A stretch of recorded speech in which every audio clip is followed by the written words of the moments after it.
Bride হঠাৎ আমাকে এসে বলছে তুমি আমাকে আগে দুটো চড় মারো, তারপর আমি তোমাকে বলবো। হঠাৎ কেন সেই কথাটা বললো, জানতে হলে পুরো ভিডিওটা দেখতে থাকো। হ্যালো এভরিওয়ান, আমি হলাম জিনা ফ্রম জিনাস মেকওভার। এটা ছিল আমার 29th এপ্রিলের ব্রাইড। তো তোমরা অলরেডি দেখতে পাচ্ছ আমি ওদের বাড়িতে পৌঁছে গিয়েছি। আর এখানে ব্রাইড এখন নেই, ব্রাইড গেছে স্নান করতে। এখানে ওনাদের জিজ্ঞাসা করা হচ্ছিল যে ব্রাইড কোন ঘরে বসবে, আমরা সে ঘরেই রেডি করব। হ্যাঁ, বলে রাখি সেদিন আমাকে হেল্প করতে গিয়েছিল অনামিকা ঘোষ। তো দেখো এখানে ব্রাইডের শাড়ি প্লিট করছিল, তো আমরা বসেছিলাম, তাই ব্রাইডের শাড়িটা চেয়ে নিয়ে প্লিট করতে শুরু করে দিয়েছিলাম। আর শাড়ি প্লিট করার পরেই এখানে দেখো আমাদের মিষ্টি দিয়ে যায়। এখন তোমরা এতটা দেখে নিশ্চয়ই বুঝতে পেরে গেছো যে ব্রাইড লেট করেছিল।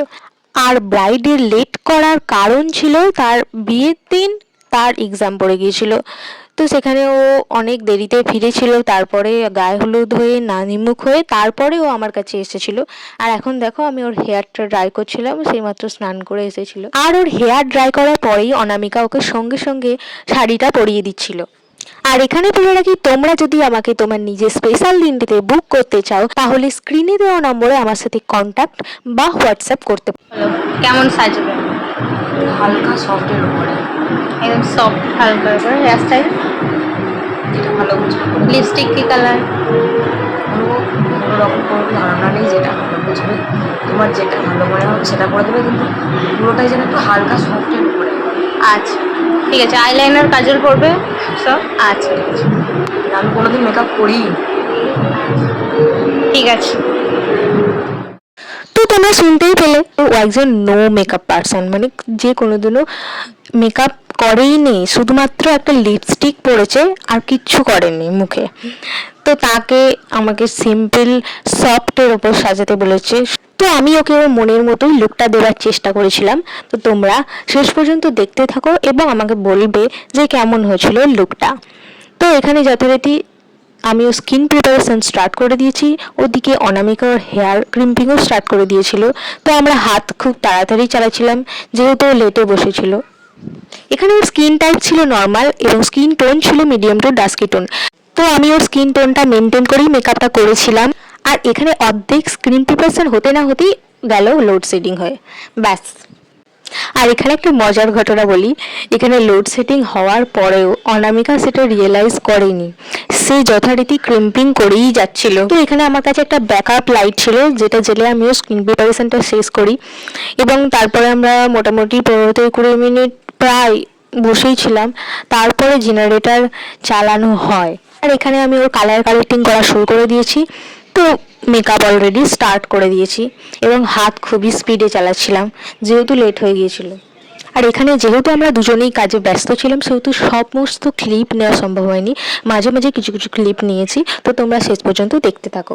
এখানে আমি ওর বেসে ওয়াটার স্প্রে করে নিচ্ছিলাম ভালো করে, যাতে বেসটা সেট হয় এবং একটু হাইড্রেটেড থাকে। তারপর একে একে পাউডার কন্ট্রোল ব্লাস্টার করার পর আমি আই মেকআপ স্টার্ট করে দিই। আর এখানে দেখো আই মেকআপ আমার কমপ্লিট হয়ে গেছে। আই মেকআপটা আমি একটু সফট সিম্পলের উপর রেখেছি, ঠিক যেমনটা ও চেয়েছিল। আর এখানে দেখো এখানে ওকে ওর একজন বাড়ির লোক এসে ওকে ছাতুর শরবত দিয়ে যায়, যেটা খেয়ে ওর গ্লাসের দাগ পড়ে যায় পুরো দুদিকে দুটো। তো কী আর করবো, দেন আমি ওকে একটা ব্রাইট রেড লিপস্টিক পরাছিলাম, কারণ আইটা যেহেতু আমি সফট রেখেছিলাম তো ব্রাইট রেড লিপস্টিকটা পরালে ব্যাপারটা একটু ব্যালেন্স লাগবে। তো আমি সেটা পরিয়ে নিচ্ছিলাম। তারপর যথারীতি আমার স্টেপ বাই স্টেপ পুরো মেকআপটা কমপ্লিট হয়ে যায়। তারপর আমি ওর কলকাও করতে স্টার্ট করে দিয়েছিলাম। কলকার ওপর ওর সেরকম কোনো ডিম্যান্ড ছিল না, ব্যাপারটা হচ্ছে ওর কোনো কিছুর উপরেই কোনো ডিম্যান্ড ছিল না, ও পুরোটাই আমার উপর ছেড়েছিল সফটের ওপর যাতে করি। তো কলকাটা আমিও সুন্দর করে নিজের মনের মতো করে দিয়েছিলাম, যেটা ওর ফেসে মানিয়েছিল। এর মাঝেই ও আর একটা রিচুয়ালস করতে চলে গিয়েছিল, দিয়ে প্রায় 1 ঘন্টা পর আর এই সময় এই যে দেখাচ্ছে ওর গালে কেউ ভুল করে সিঁদুর লাগিয়ে ফেলেছে। তো তখন আমাকে এসে ও বলছে যে তুমি আগে আমায় চড় মারো তারপর আমি বলবো। আমি বললাম ঠিক আছে, কোনো ব্যাপার না, চলো আমি ঠিক করে দিচ্ছি। ও আসার পর ওর হেয়ারস্টাইল কমপ্লিট করি, ফ্লাওয়ার সেট করি এবং এখন মুকুট সেট করি। তারপর ওর একে একে জুয়েলারিগুলো আমি পরিয়ে দিচ্ছিলাম। প্রায় ওর ফুল লুক কমপ্লিট হয়ে গেছে। এবার ও কি বললো সেজে ঠিকঠাক পছন্দ মতো? যেরকম বলেছিলাম সেই রকম সাজিয়েছি। সব ঠিকঠাক আছে? হ্যাঁ, আচ্ছা, তোমরা সবাই দেখে নাও ফুল লুকটা, দিকটা করো। তো এর মাঝে তোমরা ওর রিভিউটাও শুনে নিলে। ওর খুব পছন্দ হয়েছিল এবং ওকে দেখতেও খুব মিষ্টি লাগছিল। সেদিন আমার একটা খুব ভালো এক্সপিরিয়েন্স হয়েছিল। ব্রাইড লেটে বসা সত্ত্বেও আমি সেদিন ব্রাইডকে আমি টাইমের আগেই রেডি করে দিতে পেরেছিলাম। ব্রাইড আর ব্রাইডের বাড়ির লোকজন খুবই কোঅপারেটিভ ছিল, কারণ অন্য সময়ে ব্রাইড লেটে বসে কিন্তু কিছুক্ষণ পর থেকেই বাড়ির লোকজন ডাকাডাকি শুরু করে দেয়, এখন কেন হলো না, এখনও কেন হলো না। কিন্তু সেই দিন কোনো ব্যাপার ছিল না, আর ব্রাইডকে টাইমের আগেই আমি রেডি করে দিতে পেরেছিলাম, আর ওর মনের মতো লুকটাও আমি ওকে দিতে পেরেছিলাম। আর নিজেদের স্পেশাল দিনে এরকম সুন্দর আর নিজের মনের মতো লুক পেতে আমাকে বুক করতে ভুলো না। তো দেখা হচ্ছে পরের ভিডিওতে। আজকের মতো বাই।